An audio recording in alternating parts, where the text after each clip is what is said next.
ರಾಹುಲ್ ಗಾಂಧಿ ಪೌರತ್ವ ಜನವರಿ 28ಕ್ಕೆ ತೀರ್ಪು. ಬಹುಶಃ ಈ ಶತಮಾನದ ಅತ್ಯಂತ ರೋಚಕ ರಾಜಕೀಯ ಮಹತ್ವವುಳ್ಳ ಒಂದು ಕ್ರಿಮಿನಲ್ ಪ್ರಕರಣದ ತೀರ್ಪು ಬರುವ ಜನವರಿ 28ಕ್ಕೆ ಹೊರಬೀಳುವ ನಿರೀಕ್ಷೆ ಇದೆ. ಹೊಸದಿಗಂತ ಸುದ್ದಿವಾಹಿನಿಯ ವೀಕ್ಷಕರಿಗೆಲ್ಲರಿಗೂ ಚಿರಪರಿಚಿತವಾಗಿರುವ ಪ್ರಕರಣ ಇದು. ರಾಹುಲ್ ಗಾಂಧಿಯವರು ಬ್ರಿಟಿಷ್ ಪೌರತ್ವವನ್ನು ಹೊಂದಿದ್ದಾರೆ. ತನ್ಮೂಲಕ ನಿರಂತರವಾಗಿ 5 ಬಾರಿ ಲೋಕಸಭಾ ಚುನಾವಣೆಗೆ ಸ್ಪರ್ಧಿಸಿ ಗೆಲ್ತಾ ಬಂದಿರೋ ರಾಹುಲ್ ಗಾಂಧಿ ಭಾರತದ ಕಾನೂನಿಗೆ ವಂಚನೆ ಎಸಗಿದ್ದಾರೆ. ಭಾರತದ ಪ್ರಜಾಪ್ರಭುತ್ವ ವ್ಯವಸ್ಥೆಗೆ, ಚುನಾವಣಾ ವ್ಯವಸ್ಥೆಗೆ ನಿರಂತರವಾಗಿ ವಂಚನೆ ಎಸಗ್ತಾ ಬಂದಿದ್ದಾರೆ.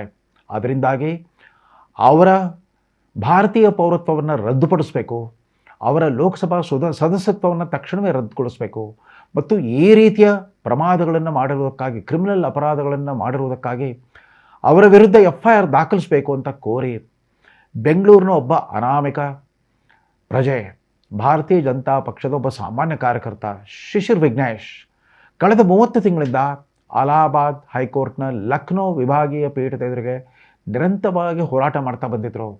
ಅದಾದ ನಂತರ ಆ ಲಕ್ನೋ ಹೈಕೋರ್ಟು ಇದಕ್ಕೆ ಈ ಪ್ರಕರಣವನ್ನು ರಾಯ್ಬರೇಲಿಯ, ಅಂದರೆ ಈಗ ರಾಹುಲ್ ಗಾಂಧಿಯವರು ಪ್ರತಿನಿಧಿಸ್ತಾ ಇರೋ ರಾಯ್ಬರೇಲಿ ಲೋಕಸಭಾ ಕ್ಷೇತ್ರದ ಜಿಲ್ಲಾ ಕೇಂದ್ರ ರಾಯ್ಬರೇಲಿಯ MP MLA ನ್ಯಾಯಾಲಯಕ್ಕೆ ವರ್ಗಾವಣೆ ಮಾಡಿತ್ತು. ಡಿಸೆಂಬರ್ 5 ಮತ್ತು 6ಕ್ಕೆ ಈ ಪ್ರಕರಣದ ವಿಚಾರಣೆ ಶುರುವಾಗ್ತಿರೋ ಹಾಗೆಯೇ ಆ ನ್ಯಾಯಾಲಯದ ಎದುರುಗಡೆನೇ ಇದ್ದ ಜಿಲ್ಲಾ ಕಾಂಗ್ರೆಸ್ ಸಮಿತಿಯ ಕಚೇರಿಯಿಂದ ನೂರಾರು ಜನ ಕಾಂಗ್ರೆಸ್ ಕಾರ್ಯಕರ್ತರು ಬಂದು ದೊಂಬಿ ದಾಂಧಲೆ ಮಾಡಿದರು. ಕೋರ್ಟಿನ ಕಲಾಪವನ್ನು ಭಂಗಗೊಳಿಸೋ ಪ್ರಯತ್ನ ಮಾಡಿದರು. ಈ ಮಧ್ಯೆ ದೂರುದಾರರಿಗೆ ಜೀವ ಬೆದರಿಕೆ ಕರೆಗಳು ಬರಲಿಕ್ಕೆ ಶುರುವಾದವು. ಹೀಗಾಗಿ ಡಿಸೆಂಬರ್ 12ರಂದು ನಿಗದಿಯಾಗಿದ್ದ ವಿಚಾರಣೆಯಲ್ಲಿ ನ್ಯಾಯಾಧೀಶರು ಆವತ್ತಿನ ವಿಚಾರಣೆಯನ್ನು ಬರ್ಖಾಸ್ತುಗೊಳಿಸಿದರು. ದೂರುದಾರರು ಮತ್ತೆ ಲಕ್ನೋ ಹೈಕೋರ್ಟ್ಗೆ ಹೋಗ್ಬಿಟ್ಟು ಈ ಪ್ರಕರಣವನ್ನು ರಾಯಬರೇಲಿಯಲ್ಲಿ ಮುಂದುವರಿಸೋದು ಸ್ವಲ್ಪ ಅಪಾಯಕಾರಿಯಾಗಿದೆ, ಇದರಿಂದ ನನಗೆ ಜೀವ ಬೆದರಿಕೆ ಇದೆ ಮತ್ತು ಕಲಾಪ ಭಂಗವಾಗ್ತಾ ಇದೆ, ದಯಮಾಡಿ ಇದನ್ನು ಲಕ್ನೋಗೆ ವರ್ಗಾಯಿಸಿ ಅಂತಂದಾಗ ರಾಯಬರೇಲಿ MP MLA ನ್ಯಾಯಾಲಯದಿಂದ ಲಕ್ನೋ MP MLA ನ್ಯಾಯಾಲಯಕ್ಕೆ ವರ್ಗಾವಣೆ ಮಾಡಿದರು. ಅದಾದ ನಂತರ ಈ ತಿಂಗಳು ಕಳೆದ ಈಗ 2 ವಾರದಿಂದ ಸುಮಾರು 8 ದಿನಗಳ ಕಾಲ ದಿನಂಪ್ರತಿ ವಿಚಾರಣೆಯ ಮೂಲಕ ಈ ಪ್ರಕರಣದ ಮೊದಲ ಹಂತ ಮುಗಿದು ಹೋಗಿದೆ. ಶಿಶಿರ್ ವಿಘ್ನೇಶ್, ನಾನು ಮೊದಲೇ ಹೇಳ್ದಂಗೆ ಸ್ವತಃ ವೃತ್ತಿವಂತ ವಕೀಲರು ಅಲ್ಲ, LB ಪದವೀಧರರು ಅಲ್ಲ, ಸಾರ್ವಜನಿಕ ಹಿತಾಸಕ್ತಿಗೋಸ್ಕರ ಹಲವಾರು ವಿವಾದಗ್ರಸ್ತ ಪ್ರಕರಣಗಳನ್ನ ಎತ್ಕೊಂಡ್ಬಿಟ್ಟು ಹೋರಾಡ್ತಾ ಬಂದಿದ್ದಾರೆ. ಇದು ಆ ಪೈಕಿ ಅತ್ಯಂತ ಮಹತ್ವದ ಪ್ರಕರಣ. ಅವರ ದೂರಿನಲ್ಲಿ ಹೇಳಿದ ಭಾಳ ಮುಖ್ಯವಾದ ಅಂಶ ಏನು ಅಂತಂದರೆ 1994-95ರಿಂದ ಬ್ರಿಟಿಷ್ ಪೌರತ್ವವನ್ನು ಪಡ್ಕೊಂಡಿರೋ ರಾಹುಲ್ ಗಾಂಧಿ ವಿದೇಶದಲ್ಲಿ ರಾಹುಲ್ ವಿನ್ಸಿ ಅನ್ನೋ ಹೆಸರಲ್ಲಿ ವ್ಯವಹಾರ ಮಾಡ್ತಾ ಬಂದಿದ್ದಾರೆ. ಮೊದಲು ಅವರು ಬ್ರಿಟನ್ಗೆ ಹೋಗಿದ್ದು, ಇಂಗ್ಲೆಂಡ್ಗೆ ಹೋಗಿದ್ದು, ಅಲ್ಲಿನ ಕೇಂಬ್ರಿಡ್ಜ್ ವಿಶ್ವವಿದ್ಯಾಲಯದಲ್ಲಿ MPhil ವ್ಯಾಸಂಗ ಮಾಡಲಿಕ್ಕೆ, ಡೆವಲಪ್ಮೆಂಟ್ ಸ್ಟಡೀಸ್ ಅನ್ನೋ ವಿಷಯದಲ್ಲಿ MPhil ವ್ಯಾಸಂಗ ಮಾಡಲಿಕ್ಕೆ ಹೋಗಿದ್ರು. ಅಲ್ಲಿ ಪಾಸ್ ಆದರೂ ಫೇಲ್ ಆದರೂ ಅದು ಸ್ಪಷ್ಟವಾಗಿಲ್ಲ. ಅದೇನೇ ಇರಲಿ, ಆ ವಿಶ್ವವಿದ್ಯಾಲಯದಲ್ಲಿ ಕೂಡ ತಮ್ಮ ಹೆಸರನ್ನು ರಾಹುಲ್ ವಿನ್ಸಿ ಅಂತ ನಮೂದಿಸಿದರು. ವ್ಯಾಸಂಗ ಮುಗಿದ ಮೇಲೆ ಮುಂದೆ ಅವರಲ್ಲಿ ಬ್ಯಾಕಾಪ್ಸ್ ಲಿಮಿಟೆಡ್ ಅನ್ನೋ ಒಂದು ಕಂಪ್ನಿಯನ್ನು ಕೂಡ ಶುರು ಮಾಡಿದರು. ಆ ಕಂಪನಿಯ ನಿರ್ದಿಷ್ಟ ವ್ಯವಹಾರ ಏನಿತ್ತನ್ನೋದು ಕೂಡ ಸ್ಪಷ್ಟವಾಗಿಲ್ಲ. ಆ ಕಂಪನಿಯ ದಾಖಲೆಗಳಲ್ಲೂ ಕೂಡ ತಮ್ಮ ಹೆಸರನ್ನು Rahul Vinci son of Rajiv Gandhi ಅಂತ ನಮೂದಿಸ್ತಾ ಬಂದರು. ಅದಾದ ನಂತರ ಆ ಕಂಪನಿಯ ಪರವಾಗಿ ಅಲ್ಲಿನ ಬಾರ್ಕ್ಲೇ ಬ್ಯಾಂಕಲ್ಲಿ ಅಕೌಂಟ್ ಓಪನ್ ಮಾಡಿದರು. ಅಲ್ಲಿ ಬ್ಯಾಂಕ್ ಖಾತೆ ತೆರೆಯುವಾಗ ಅಲ್ಲಿ KYC ಕೊಡಬೇಕಾಗುತ್ತೆ, ಖಾತೆದಾರರ ವಿವರಗಳನ್ನು ಕೊಡಬೇಕಾಗುತ್ತೆ. ಅದರಲ್ಲೂ ಕೂಡ ರಾಹುಲ್ ವಿನ್ಸಿ ಅಂತಲೇ ತಮ್ಮ ಹೆಸರನ್ನು ನಮೂದಿಸ್ತಾ ಬಂದರು. ಆ ಬ್ಯಾಂಕಿನ ವಾರ್ಷಿಕ ವರದಿಗಳೇನಿರುತ್ತೆ ಅವುಗಳ ದಾಖಲೆ ಪತ್ರಗಳನ್ನು ಕೂಡ ಈ ದೂರುದಾರರು ಪಡ್ಕೊಂಡಿದ್ದರು. ಕೊನೆಗೂ ಅನೇಕ ಥರದ ದಾಖಲೆಗಳು, ಬರೀ ಕೇವಲ ಬ್ಯಾಂಕ್ ವ್ಯವಹಾರ, ಕಂಪ್ನಿ ವ್ಯವಹಾರಗಳ ದಾಖಲೆಗಳು ಅಷ್ಟೇ ಅಲ್ಲ, ಅವರು ಇತ್ತೀಚಿನ ವರ್ಷಗಳಲ್ಲಿ ಕೈಗೊಂಡ ತುರ್ತು ವಿದೇಶಿ ಪ್ರವಾಸ, ಅಂದರೆ ವಿಯೆಟ್ನಾಂ, ಕೊಲಂಬಿಯಾ, ವೆನೆಜುಲಾ, ಉಜ್ಬೇಕಿಸ್ತಾನ್ ಮುಂತಾದ ದೇಶಗಳಿಗೆ ಹೋಗಿ ಬಂದಾಗಲೆಲ್ಲ ಅಲ್ಲಿನ ವಿಮಾನ ನಿಲ್ದಾಣಗಳಲ್ಲಿ, ಅಲ್ಲಿನ ಇಮಿಗ್ರೆಂಟ್ ಸೆಕ್ಷನ್ನಲ್ಲಿ ಇವರು ತಮ್ಮ ಪಾಸ್ಪೋರ್ಟನ್ನು ಅಲ್ಲಿ ಮಂಡಿಸ್ತಾ ಇರೋದು, ಅದಕ್ಕೆ ಮುದ್ರೆ ಹೊತ್ತಾ ಇರೋದು ಇತ್ಯಾದಿಗೆ ಸಂಬಂಧಪಟ್ಟಂತೆ ಫೋಟೋ ದಾಖಲೆಗಳು, ವಿಡಿಯೋ ದಾಖಲೆಗಳನ್ನು ಕೂಡ ಸಂಗ್ರಹಿಸಿದ್ರು ಈ ದೂರುದಾರ ವಿಘ್ನೇಶ್ ಶಿಶಿರ್. ಈ ಸಮಗ್ರ ದಾಖಲೆಗಳ ಸಮೇತ ಮತ್ತೆ ಈ ವರ್ಷ ಜನವರಿ ಮೊದಲನೇ ವಾರದಲ್ಲಿ ಶುರುವಾದ ಈ ದಿನಂಪ್ರತಿ ವಿಚಾರಣೆಯಲ್ಲಿ ಈ ಸಮಗ್ರ ದಾಖಲೆಗಳನ್ನು ಕೋರ್ಟ್ಗೆ ಮಂಡಿಸಿದರು. ಮೊದಲ 2 ದಿನ ಬ್ರಿಟಿಷ್ ಸರ್ಕಾರ ಮತ್ತು ಭಾರತ ಸರ್ಕಾರದ ಗೃಹ ಇಲಾಖೆಯ ನಡುವೆ ನಡೆದ ಪತ್ರ ವ್ಯವಹಾರದ ಇಮೇಲ್ ಪ್ರತಿಗಳನ್ನು ಕೋರ್ಟ್ನ ಎದುರಿಗೆ ಸಾದರಪಡಿಸಿದರು. ಅದಾದ ನಂತರ ಕೇಂಬ್ರಿಡ್ಜ್ ವಿಶ್ವವಿದ್ಯಾಲಯದ ದಾಖಲೆಗಳು, ಇವರ ಬ್ಯಾಕಾಪ್ ಲಿಮಿಟೆಡ್ ಅನ್ನೋ ಕಂಪನಿಯ ದಾಖಲೆಗಳು ಮತ್ತು ಬಾರ್ಕ್ಲೇ ಬ್ಯಾಂಕಿನ ಜೊತೆಗೆ ಇವರು ನಡೆಸಿದ ವ್ಯವಹಾರಗಳಿಗೆ ಸಂಬಂಧಪಟ್ಟ ದಾಖಲೆಗಳ ಮೂಲಕ ಆ ರಾಹುಲ್ ವಿನ್ಸಿ ಅಂದರೆ ಇನ್ಯಾರೂ ಅಲ್ಲ, ರಾಹುಲ್ ಗಾಂಧಿ ಅಂತಲೇ ನಮೂದಿಸ್ತಾ ಬಂದರು. ಅಂದಾಗೆ ವಿನ್ಸಿ ಅನ್ನೋ ಈ ಸರ್ನೇಮ್ ಎಲ್ಲಿಂದ ಬಂತು? ಈ ವಿನ್ಸಿ ಅನ್ನೋದು ಬಂದಿದ್ದು ಸೋನಿಯಾ ಗಾಂಧಿಯವರ ಸೋದರಿಯ ಪತಿ, ಸೋನಿಯಾ ಗಾಂಧಿಯವರ ಭಾವಮೈದ ವಾಲ್ಟರ್ ವಿನ್ಸಿ ಅವರ ಸರ್ನೇಮ್ ಇತ್ತು, ಅದನ್ನು ಇವರು ಬಳಸ್ಕೊಂಡಿದ್ದಾರೆ. ಅವರ ಅಡ್ಡೆಸರನ್ನು ಬಳಸ್ಕೊಂಡ್ಬಿಟ್ಟು ರಾಹುಲ್ ವಿನ್ಸಿ ಅಂತ ವಿದೇಶಿ ದಾಖಲೆ ಮತ್ತು ವಿದೇಶಿ ಪಾಸ್ಪೋರ್ಟ್ಗಳಲ್ಲಿ ನಮೂದಿಸ್ತಾ ಬಂದರು. ಭಾರತ ಸರ್ಕಾರ ಶಿಶಿರ್ ವಿಜ್ಞೇಶ್ ಸಲ್ಲಿಸಿದ ದೂರನ್ನು ಆಧರಿಸಿಬಿಟ್ಟು ಬ್ರಿಟಿಷ್ ವಿದೇಶಾಂಗ ಇಲಾಖೆ ಜೊತೆಗೆ ವ್ಯವಹರಿಸಿದಾಗ ಅಲ್ಲಿಂದ ವಿದೇಶಾಂಗ ವ್ಯವಹಾರ ಇಲಾಖೆ ಮತ್ತು ಅಲ್ಲಿನ ಗೃಹ ಇಲಾಖೆಯ ಈ ಪಾಸ್ಪೋರ್ಟ್ಗೆ ಸಂಬಂಧಪಟ್ಟ ವಿಭಾಗದ ಜೊತೆಗೆ ಪತ್ರ ವ್ಯವಹಾರ ನಡೆಸಿದಾಗ ಅವರು ಖಚಿತಪಡಿಸಿದ್ದಾರೆ, ಹೌದು ರಾಹುಲ್ ಗಾಂಧಿಯವರು ಬ್ರಿಟಿಷ್ ಪೌರತ್ವವನ್ನು ಪಡ್ಕೊಂಡವರು ನಿಜ. ಇವತ್ತಿಗೂ ಅವರ ಬ್ರಿಟಿಷ್ ಪಾಸ್ಪೋರ್ಟ್ ಇದೆ ಅವ್ರ ಜೊತೆಗೆ, ಅದನ್ನು ಅವರು ಸರೆಂಡರ್ ಮಾಡಿಲ್ಲ. ಅದರ ಪ್ರತಿ ಹೀಗಿದೆ ಅಂದ್ಬಿಟ್ಟು ಆ ಪ್ರತಿಯನ್ನು ಕೂಡ ಭಾರತದ ಗೃಹ ಇಲಾಖೆಯ ವಿದೇಶಿ ನಾಗರಿಕರ ವಿಭಾಗಕ್ಕೆ ಸಲ್ಲಿಸಿದ್ರು. ಅದಕ್ಕೆ ಸಂಬಂಧಪಟ್ಟ ಎಲ್ಲ ಪತ್ರ ವ್ಯವಹಾರಗಳ ಮೂಲಕ ಕೋರ್ಟ್ ಎದುರಿಗೆ ಈ ದೂರುದಾರರು ದಾಖಲೆಗಳನ್ನ ಮಂಡಿಸಿದರು.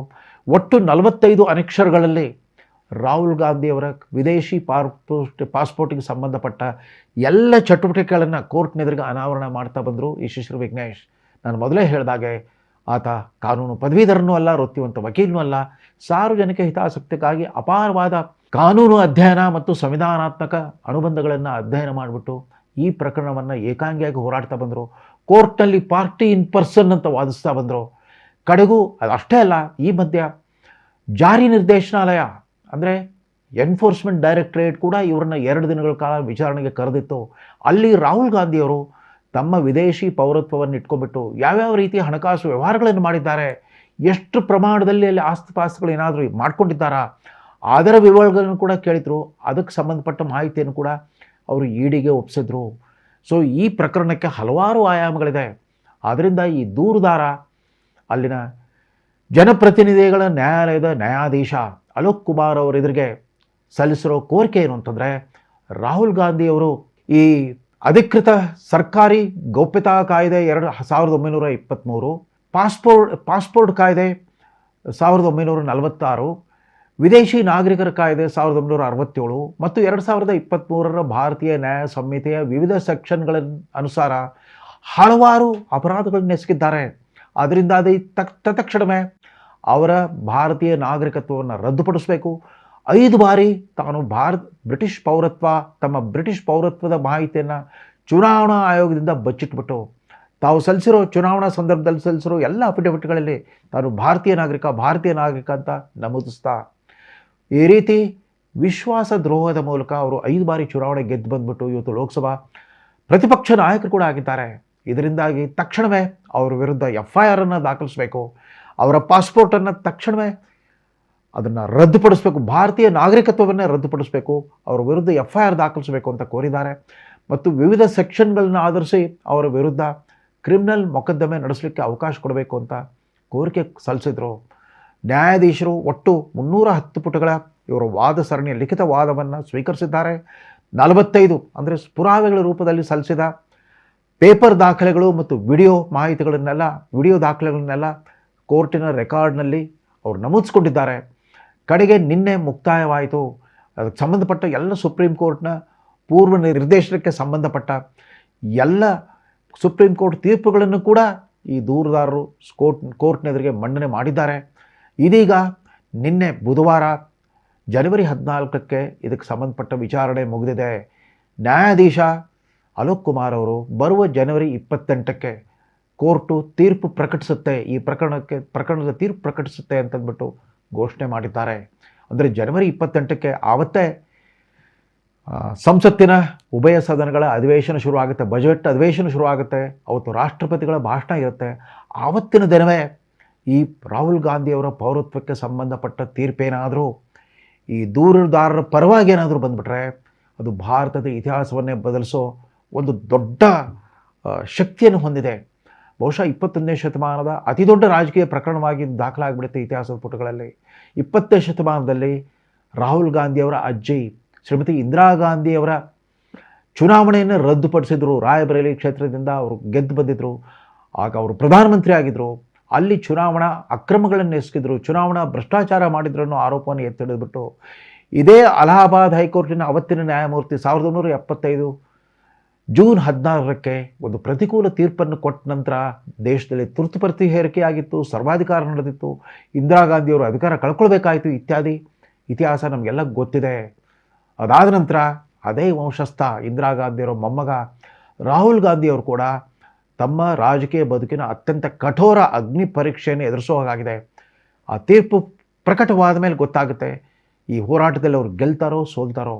ಅಕಸ್ಮಾತ್ತಾಗಿ ಏನಾದರೂ ಈ ದೂರು ಎತ್ತಿಡಿದ್ರೆ, ಅವರು ದ್ವಿಪೌರತ್ವ ಹೊಂದಿದ್ರು ಅನ್ನೋ ಆರೋಪ ಏನಾದರೂ ಸಾಬೀತಾಗ್ಬಿಟ್ರೆ ಇಡೀ ಭಾರತೀಯರಿಗೆಲ್ಲರೂ ಆಘಾತ ಆಗೋದು ಖಂಡಿತ.